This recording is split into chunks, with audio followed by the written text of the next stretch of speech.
आपकी जोड़ी किसी और के साथ ही अच्छी लगती है। किसके साथ? हमें मापू के साथ। कुछ तो है तुझसे राबता, कुछ तो है तुझसे राबता, कैसे हम जाने हमें क्या पता, कुछ तो है तुझसे राबता। इन सारे खाने का बिल कौन भरेगा? हमारी बाबू बस आती ही होगी। चल। मैं तो पुलिस चौकी। बच्ची पर हाथ उठाओगे? गिरफ्तार कर ले इसे। यहाँ पर एक छोटी बच्ची आई थी, मिश्री नाम था उसका। अच्छा हुआ उसे और उसके अंकल को पुलिस पकड़ के ले गई। कौन से अंकल के साथ थी वो? क्या उनका नाम भाविक था? बोले थी मोगैम्बो अंकल। इसका मतलब मिश्री अखिलेश के साथ पुलिस स्टेशन में बंद है। बिटवा चिंता नहीं करो, पहले हमने बिटवा को छोड़िए। छोड़ दो इन्हें। और जो वो औरत उनके साथ है? वो औरत गुल्लू, कौन है तुम्हारे साथ?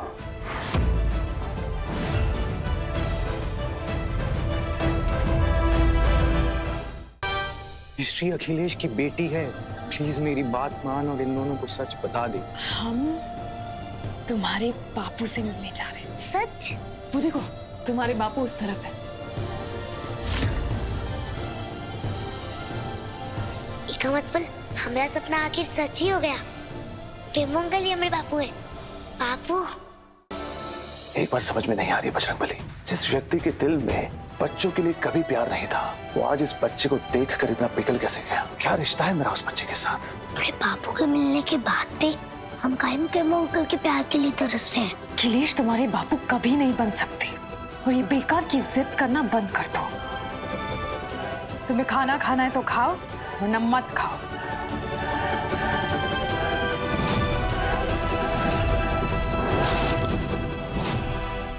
मैं तुम्हें ऐसे उदास नहीं देख सकता। तुम्हारे माँ बाप ने तुम्हें छोड़ क्यों दिया? ये बताओ कि आखिरी बार उनसे बात कब हुई थी? उनका पता बताओ मुझे, मैं उन्हें ढूंढकर तुमसे मिलाने के लिए यहाँ ले आऊंगा। हनुमान कॉलोनी, गोरेगांव। बहुत बड़ी प्रॉब्लम हो चुकी है। क्या प्रॉब्लम? मामू ने मिश्री से उसके मॉम डैड का एड्रेस मांगा और मिश्री ने मामू को झूठ-मूठ का एड्रेस दे दिया, और अभी मामू मिश्री के मॉम डैड से मिलने गए और मिश्री को साथ लेके गए हैं। मैं ठंड से लूंगा कि मैं यहाँ से लूंगा नहीं, वरना अंकल की नींद खुल जाएगी। मोनू, मोनू, शाबजी, मोनू को तो बहुत तेज बुखार है। मैं एक वेद को जानता हूँ, मैं इसे वहां पर लेके जाता हूँ। उस वेद ने मिश्री की जांच की तो उसे पता चल जाएगा कि मिश्री लड़का नहीं लड़की है। मुझे कुछ भी करके अखिलेश को रोकना होगा। अखिलेश, इसका बदन बुखार से तप रहा है, इसे तुरंत डॉक्टर के पास लेके जाना पड़ेगा। क्यों बेटा? वो लेडी। अब प्लीज दवाई लेकर आ जाओ।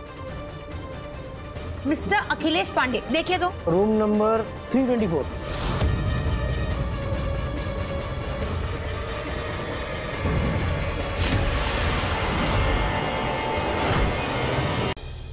तुम ब्लू बेटे के लिए बोझ हो, लेकिन मैं तुम पे बोझ नहीं बनना चाहता। लेकिन उसके लिए तुम्हें इस घर से जाना होगा, राइट? एक बार देखो तो शाबजी तुम्हारे लिए क्या लाया है। हम मोनू को अडॉप्ट करना चाहते हैं।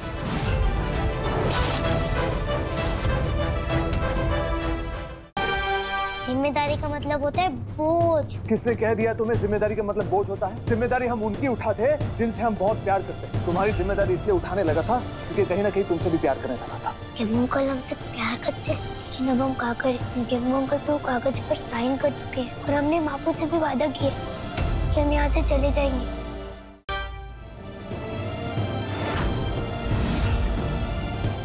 मैं मोनू को गोद लेना चाहता हूँ। मैं मोनू को अपना बेटा बनाना चाहता हूँ, उसे अपना नाम देना चाहता हूँ। मोनू अखिलेश पांडे। तुम यहाँ पर क्या कर रही हो? ये लड़की यहाँ पर क्या कर रही है? ये तो अपने हॉस्पिटल में रेसिडेंट डॉक्टर है। तुम्हारी हिम्मत कैसे हुई यही हॉस्पिटल में काम करने की? जो भी फॉर्मेलिटीज हो, इसको यहाँ से बाहर निकालो, ठीक है? बोलू, इसके दिमाग पेपर बना रहा है।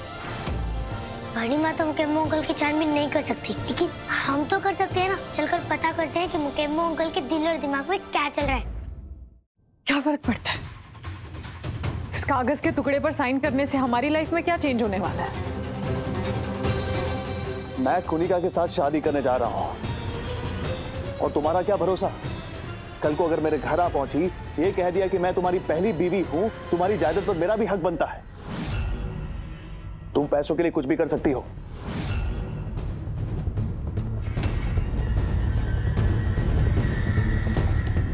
ये सोचते हो तो मेरे बारे में कि मैं तुम्हारे पैसों के पीछे हूं? ऑफ कोर्स, तुम ही बनारस हमारा घर बेचने के लिए निकली थी ना, ताकि अपने नए हस्बैंड के साथ सेटल हो सको।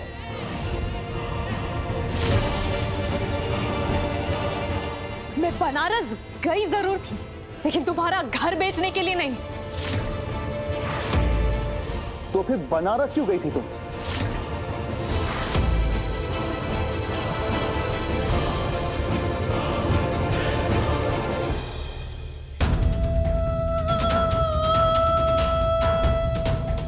ये लेटर नवजीवन लैब से आया है, बनारस से। इसमें लिखा है कि इनके पास अखिलेश का सीमेन सैंपल प्रिजर्व किया हुआ है। ये सब आपने किया है ना? बाबा बुबू बटुक। मैं बनारस आर्टिफिशियल इंसेमिनेशन करने के लिए गई थी अखिलेश। नहीं जाती तो शायद कभी तुम्हारी बच्ची की माँ बनने का सुख नहीं मिल पाता मुझे।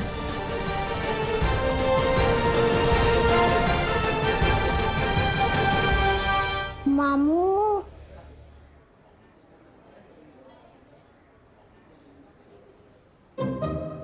अंकल, आप जहाँ पे खाते हो वहीं पे गार्बेज फेंक देते हो। आपको मैनर्स नहीं है क्या? आपको फाइन लग सकता है। बच्चे हो, बच्चों की तरह रहो, वरना तुम पे कुछ फेंक दूंगा। भागो यहाँ से। No touching.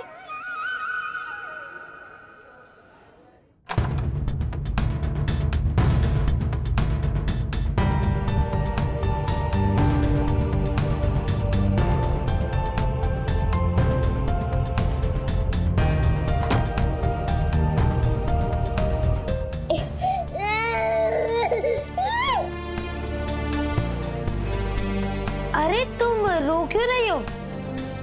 देखो मैं तुम्हें कैसे हंसाता हूँ।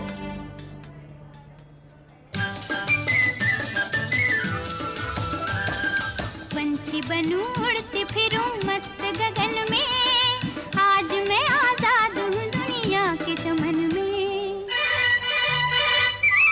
पंछी बनूं उड़ती फिरूं मस्त गगन में, आज मैं आजाद हूँ दुनिया के चमन में। देखा, तुम्हें डर नहीं हुआ ना?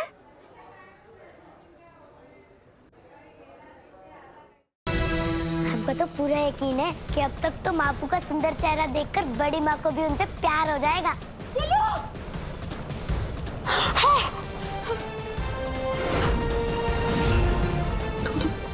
मर चुकी थी ना?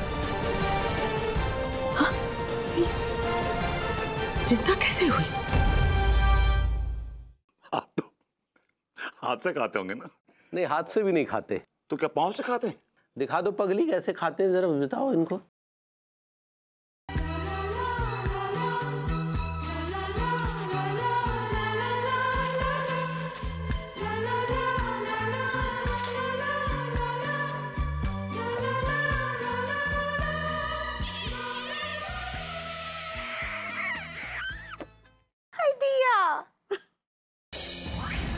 नियमानुसार सूर्यास्त से पहले समापन करना होता है, तभी व्रत पूरा होता है। इसी पूजा के दौरान थोड़ी बहुत भी गलती हो जाती है तो व्रत करने वाले व्यक्ति के जीवन में मृत्यु का साया बना रहता है। चित्रा की आत्मा की शांति के लिए महाशिवरात्रि व्रत रखूंगा। वैदेही पूरी कोशिश करेगी कि माधव से पूजा में कोई गलती ना हो। इस बार गलती करेगी वैदेही और सुधारोगी तुम। श्री कृष्ण की लीलाओं का भागीदार बनने आता है एक अबोध भक्त।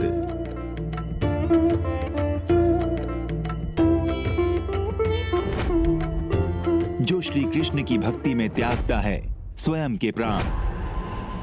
असुर प्रजाति की जननी असुरी माता धनु का होता है पृथ्वी पर आगमन। अब क्या नया मोड़ लाता है असुर माता धनु का आगमन श्री कृष्ण के जीवन में। विक्रम बेताल में कल देखिए क्या होगा जब मेघनाथ करेगा अष्ट सिद्धियों का हरण।